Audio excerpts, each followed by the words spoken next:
Hey, how's it going, everybody? My name is Jerome, and welcome to the channel. Thank you so much for stopping by. So this past weekend, I went to a locals and I went 5-0 playing Go Second Spright.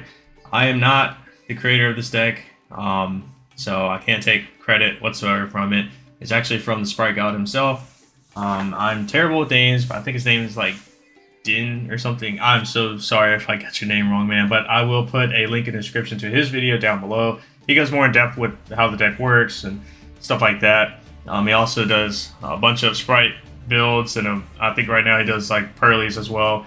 But I saw his deck profile on Facebook, and I was like, yo, that's pretty crazy how that works. I was in disbelief, but then I figured this past weekend, you know what, I might as well just build it, just play it, and see if it works. And shockingly, it does. It works out very good. I think my matchups, I played against, I think, 3 back row decks, Flu, and a Ninja deck. So I didn't play against Kashtira, Manadium, or Infernobles, or the other deck was Pearly. You know, I didn't play against any of those, but I would say that this deck probably works really well against those as well, just because of all the power cards you have in the deck. And without further ado, let's go ahead and get right into it. Remember to like and subscribe, and yeah. So obviously we do the 3 blues, the 3 jets, the 1 red, and the 1 carrot. You could play 2 over either one of these if you want. I'm not sure what you would cut out though, because I don't know. I felt like you didn't really need. I felt like in my games I didn't really need a second copy of either one of those. So, by the way, you can probably see that there's not really much any cards changed. I think there's only like 1 card in the main deck. I think 1 card in extra deck, and then I think 6 cards in the side deck that are different from his build. But so it's like the same thing basically. 3 anglers and 3 beavers. I think the difference is I think he only played 2 anglers, and I bumped it up to 3 because of the super polys. I just wanted to make sure that I have a pretty good discard with super poly, which it actually came up, I believe it was 2 times, so it worked out pretty nice. And I did do the Ibly as well. It makes sense, you know, because if your opponents make you go first, you just go for the Ibly lock, and it works out pretty good. Now onto the spells. Did the 2 starters, the 1 smashers, and the 1 gamma burst. This is your win condition. This is how you're winning every single one of your games. Smashers never came up. Actually, in 1 game it came up, but other than that, it never really came up. So this could be cuttable, but as of right now, I liked it, so I would probably keep it in. Most important card of the deck is the 3 thrust. I don't really know if you can. You could probably still make this deck work if you don't have these 3 thrusts. So I would say maybe just take them. If you don't have these, probably just put in like Ash Blossoms. But these, in my opinion, these are a must. I mean, you're playing a bunch of power spells. You got the 3 talents. You have to play 3 talents. You have 3 Dark World. I mean, sorry, Dark Worlds. You got the 3 Dark Holes, the 3 Raigekis, and then the 2 Lightning Storms. Lightning Storms was glued to my opening hand against the Flu player, and I think against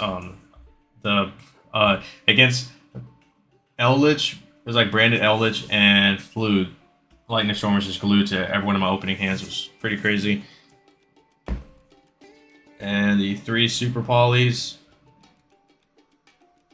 and then you got all your nice 1-ofs, which is the Foolish Burial, your Monster Reborn, your Change of Heart, and I also did the 1 Herald.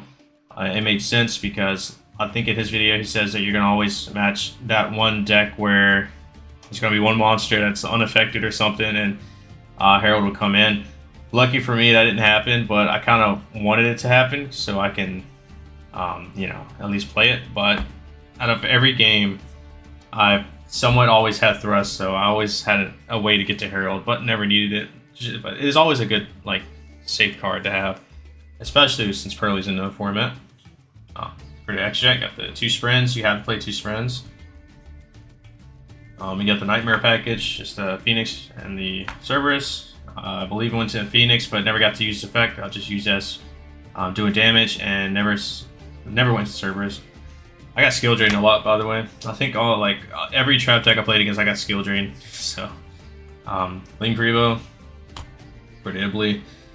And for the XCs, you got your 3 gigantic sprites. You probably don't need to play 3Ds. I only went into one each game because literally on your first turn, you're going to make this and just swing for game. And if they make you go first, you still make this to go into all your Spright plays to basically get out the carrot and the red. So I would say you have to play two, but I don't know if you need to play a third one. It just never came up. Maybe if you play against Cashier, but I don't know. You got the one Nobumaru, the one Ninja, Mosquito. I think I made this once, but it didn't matter because I got hit with skill drain. And this came up to go into a Zeus, basically, which is the Downerd and the Zeus. I do feel a lot safer playing two Zeus because of Kashtira, so that's why I might take out the third Gigantic for is for a second copy of Zeus, because it is a very safe card to play.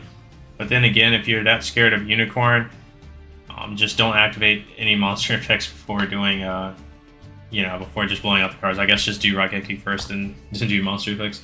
And then you got your super poly targets, which is the Mud Dragon, the Star Venom, and the Garura. I was going to do the Predator Plant, but I figured not because I don't play fusions except for these ones, and so that's just really not going to come up.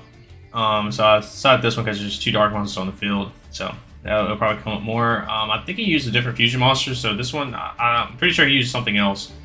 Couldn't really tell what it was, but I went with this instead because it just made, to me, it just made sense. Never came up. The only one that came up was Mud Dragon, I believe, but you never know. Side deck.